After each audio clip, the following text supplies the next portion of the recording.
Hello friends, ಇವತ್ತು ನಮ್ಮ kitchen ಚಾನಲಲ್ಲಿ ಸ್ಪೈಸಿಯಾದ ಬಾಂಗ್ಡಾ ಫಿಶ್ ಕರಿ ಯಾವ ರೀತಿ ಮಾಡ್ಬೋದು ಅಂತ ನೋಡೋಣ. ಇಲ್ಲಿ 1 ಚಮಚದಷ್ಟು ಎಣ್ಣೆಯನ್ನು ಹಾಕ್ಕೊಂಡು, ಎಣ್ಣೆ ಬಿಸಿ ಆದಮೇಲೆ ಅದಕ್ಕೆ 6ರಿಂದ 8 ಬ್ಯಾಡಗಿ ಮೆಣಸಿನ್ಕಾಯನ್ನು ಹಾಕ್ಕೊಂಡು ಅದೊಂದು ಸ್ವಲ್ಪ ಕ್ರಿಸ್ಪಿನೆಸ್ ಬರುವವರೆಗೆ ನಾವು ಫ್ರೈ ಮಾಡ್ಕೋಬೇಕು. ಆಮೇಲೆ ಅದಕ್ಕೆ ಒಂದು ಅರ್ಧ ಚಮಚದಷ್ಟು ಕಾಳು ಮೆಣಸನ್ನು ಕೂಡ ಇಲ್ಲಿ ಸೇರಿಸ್ಕೊತೇನೆ ಫ್ರೆಂಡ್ಸ್.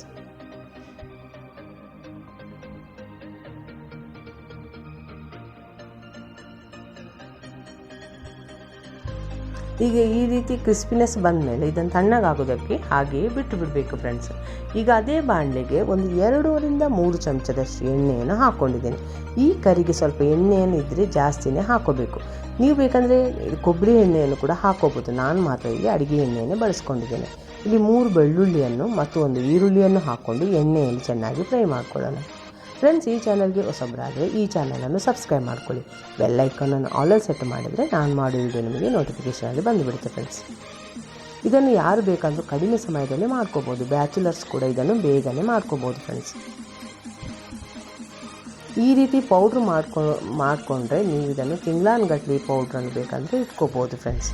ಈಗ ಇದು ಫಿಶ್ ಆಗಿರೋದರಿಂದ ಇದಕ್ಕೊಂದು ಅರ್ಧ ಚಮಚದಷ್ಟು ಅರಿಶಿಣವನ್ನು ಕೂಡ ಇಲ್ಲಿ ಹಾಕ್ಕೊತಿದ್ದೇನೆ. ಈಗ ನಾನು ಆವಾಗಲೇ ಫ್ರೈ ಮಾಡಿರುವಂಥ ಬ್ಯಾಡಗಿ ಮೆಣಸಿನ್ಕಾಯಿನ ನೀರು ಹಾಕದೇನೆ ಈ ರೀತಿ ಡ್ರೈ ಆಗಿ ಪೌಡ್ರ್ ಮಾಡ್ಕೊಂಡಿದ್ದೇನೆ ಫ್ರೆಂಡ್ಸ್. ಈ ಪೌಡ್ರನ್ನೇ ನಾನು ನಿಮ್ಗೆ ಹೇಳಿದ್ದು ತಿಂಗಳಾನುಗಟ್ಟಲೆ ಬೇಕಂದರೆ ಇಟ್ಕೋಬೋದು.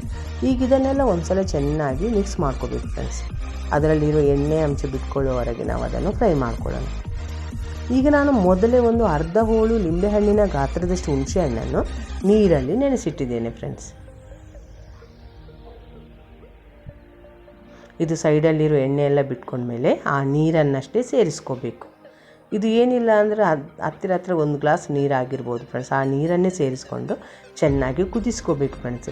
ಈ ಕರಿಯನ್ನು ಮಾತ್ರ ನೀರಾಗಿ ಮಾಡ್ಕೋಬಾರ್ದು, ಗಟ್ಟಿಯಾಗಿ ಇದನ್ನು ಮಾಡ್ಕೋಬೇಕು ಫ್ರೆಂಡ್ಸ್. ನಾನಿಲ್ಲಿ 2 ಬಾಂಗ್ಡಾವನ್ನು ತೊಗೊಂಡಿರೋದನ್ನು ಇಷ್ಟು ಗ್ರೇವಿ ಸಾಕು ಫ್ರೆಂಡ್ಸ್. ಈಗ ಇದಕ್ಕೆ ಒಂದು ಸ್ವಲ್ಪ ಉಪ್ಪನ್ನು ಕೂಡ ಈಗಲೇ ಹಾಕ್ಕೊಳ್ಳೋಣ.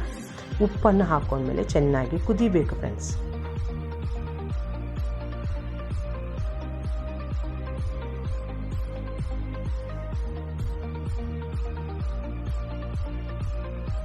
ಈ ಕರಿಯನ್ನು ನಾವು ತೆಂಗಿನಕಾಯಿ ಸೇರಿಸ್ಕೊಂಡಿಲ್ಲದಿರುವುದರಿಂದ 2 ದಿವಸ ಬೇಕಂದು ಇಟ್ಕೊಂಡು ತಿನ್ಬೋದು ಫ್ರೆಂಡ್ಸ್.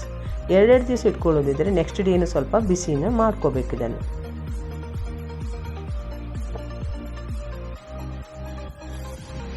ಈಗ ಈ ರೀತಿ ಕುದಿ ಬಂದಮೇಲೆ ಉರಿಯನ್ನು ಕಡಿಮೆ ಮಾಡಿ ಅದಕ್ಕೆ ಫಿಶನ್ನು ಈ ರೀತಿ ಹಾಕ್ಕೋಬೇಕು ಫ್ರೆಂಡ್ಸ್. ನೀವು ಮಣ್ಣಿನ ಪಾತ್ರೆ ಇದ್ದರೆ ಅದರಲ್ಲೇ ಮಾಡ್ಕೋಬೋದು. ನನ್ನ ಹತ್ರ ಮಣ್ಣಿನ ಪಾತ್ರೆ ಇಲ್ಲ, ಆದ್ದರಿಂದ ನಾನು ಈ ಪಾತ್ರೆಯಲ್ಲಿ ಮಾಡ್ಕೊತಿದ್ದೇನೆ.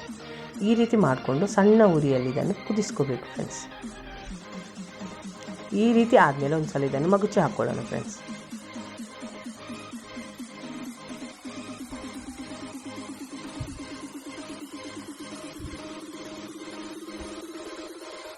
ಈ ರೀತಿ ಚೆನ್ನಾಗಿ ಕುದಿದ ಮೇಲೆ ಒಂದು 2ರಿಂದ 3 ತಾಸು ಬಿಟ್ಟ ಮೇಲೆ ಇದನ್ನು ತಿನ್ನಬೇಕು ಫ್ರೆಂಡ್ಸ್. ತುಂಬ ರುಚಿಯಾಗಿರುತ್ತೆ.